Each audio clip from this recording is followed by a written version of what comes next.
Ilustracija je včasih moja obsesija, včasih je moja ljubezen, včasih je suženjstvo, včasih je moja strast. Ilustratorji smo lahko most med slovenščino in svetom. In slike lahko po celem svetu razumejo in preko njih lahko pripeljemo do razumevanja tudi naše kulture, literarne umetnosti in ta vloga postaja vse bolj evidentna v globalnem svetu.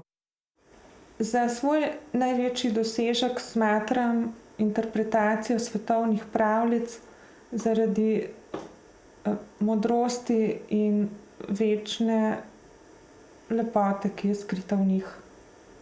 Ko ljudje pomislijo na Slovenijo, morajo pomisliti na odlično slovensko ilustracijo. To moramo doseči in mislim, da smo na poti, da nas ta kriza še bolj združuje, vse, ki delamo na tem področju in da enostavno ne bomo popustili.